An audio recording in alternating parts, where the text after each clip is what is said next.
In a moment that stunned viewers and instantly went viral across social media, Prince Harry stormed off the set of The Late Show with Stephen Colbert after a fiery, unscripted exchange that turned personal, tense, and ultimately uncontainable. What was meant to be a light-hearted promotional appearance quickly descended into one of the most talked-about celebrity television moments of the year. The calm before the storm. The evening began like any other star-studded episode of The Late Show. Prince Harry was introduced to loud applause, entering in a tailored navy suit, offering a warm wave to the crowd. He was there to promote his latest humanitarian initiative tied to mental health and veterans affairs. The prince had made several such appearances in recent months, navigating a delicate PR campaign to rebrand himself away from the tabloid frenzy that had long defined his public image. The initial few minutes of the interview were as expected: jokes about American culture, casual banter about life in California with Meghan Markle, and a few rehearsed anecdotes. Colbert, known for his sharp wit and ability to pivot from humor to seriousness with finesse, seemed to keep things under control, at first. But just 12 minutes into the segment, the energy in the studio shifted. The trigger point. The change came when Colbert brought up Spare, Prince Harry's memoir, and referenced a particularly controversial excerpt involving Harry's relationship with the royal family and the media.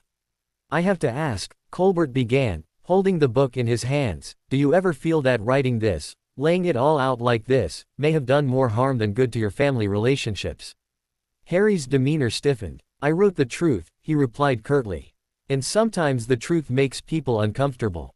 Colbert, sensing tension, smiled politely but continued probing. "There are critics who say you've traded royal duty for Netflix deals and Oprah interviews. Some even call it hypocrisy, leaving the spotlight only to jump into a different one.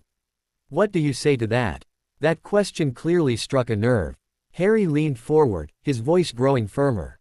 "You have no idea what it's like to live under constant scrutiny since birth," he snapped. Walking away wasn't hypocrisy. It was survival. The argument escalates. Colbert tried to temper the mood. "Of course, and I don't mean to trivialize your experience," he said. "But some people wonder, are you still trying to have it both ways? Royal privacy with Hollywood fame." "I'm not here to be dissected," Harry fired back, his tone icy. "This isn't a trial." There was a noticeable murmur in the studio audience. The tension was now palpable, the mood starkly different from the show's usual comedic vibe. Colbert, visibly taken aback, tried to soften the blow. "Harry, my intention isn't to put you on trial."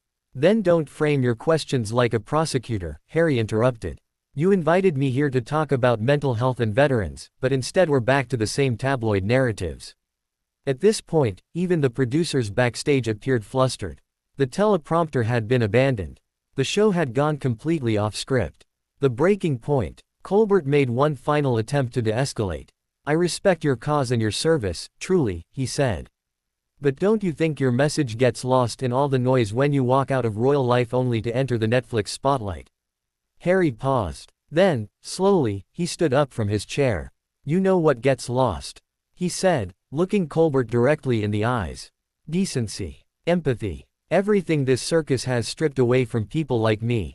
With that, he removed his microphone, tossed it onto the chair, and walked off the stage without another word. The audience gasped, some audibly muttering in disbelief. Colbert sat frozen for a moment before turning to the camera. "Well, that escalated quickly," he said, attempting a nervous smile. "We'll be right back." The screen cut to commercial. Immediate fallout and viral explosion.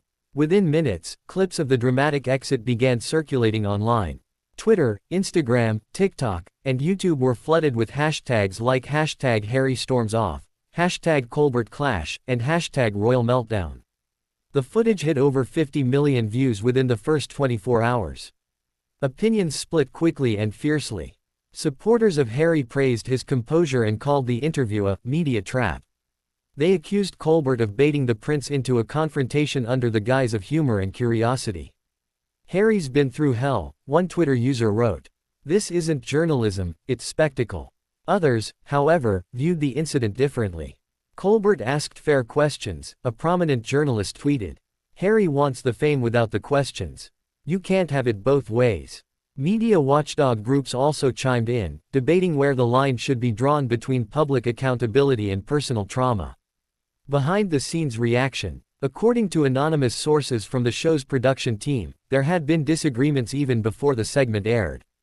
Harry's team reportedly requested a list of pre-approved questions, including strict limits around discussions of the British royal family, past scandals, or Meghan Markle. While Colbert's producers agreed in principle, the host made clear in private that he would not let the conversation be entirely scripted. He didn't ambush Harry, said one source. But he also wasn't going to be muzzled. That's not how he works. Harry's team, on the other hand, felt blindsided. They exploited the appearance for ratings, an insider close to Harry stated. He came on to speak about real issues and instead got blindsided by a cleverly veiled tabloid cross-examination. Royal Palace and Meghan's silence. Interestingly, Buckingham Palace issued a rare non-statement, declining to comment on the matter. This itself sparked speculation. Was the firm secretly pleased to see Harry falter? Or were they simply distancing themselves from what many in the UK media described as an embarrassing, predictable implosion? Meghan Markle, meanwhile, remained publicly silent. A source close to her told The Guardian she was deeply upset by how the interview was handled, and had encouraged Harry not to do it in the first place. The couple was reportedly scheduled for another media appearance later that week, which has since been postponed indefinitely. Colbert addresses the incident. The next night on his show, Colbert addressed the elephant in the room with a solemn tone unusual for the late-night comedian. "I want to take a moment to talk about last night's interview with Prince Harry," he said. "It was never my intention to provoke or distress him. I regret that the conversation went where it did, but I stand by the right to ask difficult questions, especially when the person is trying to change the public narrative."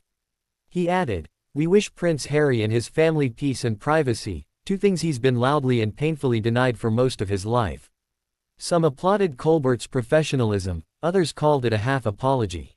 What's next for Prince Harry? In the aftermath of the dramatic walk-off, Prince Harry has cancelled several upcoming media appearances. His team released a brief statement 3 days later. Greater than, Prince Harry remains committed to his causes, particularly those supporting veterans and mental health.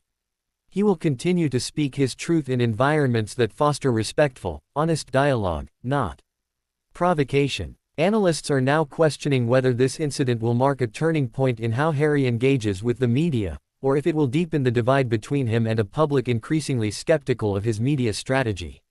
Some speculate he may retreat entirely from high-profile interviews. Others believe this only strengthens his image as someone willing to stand up to what he sees as hypocrisy in media culture. Final thoughts. What was supposed to be a straightforward television appearance ended in a viral firestorm.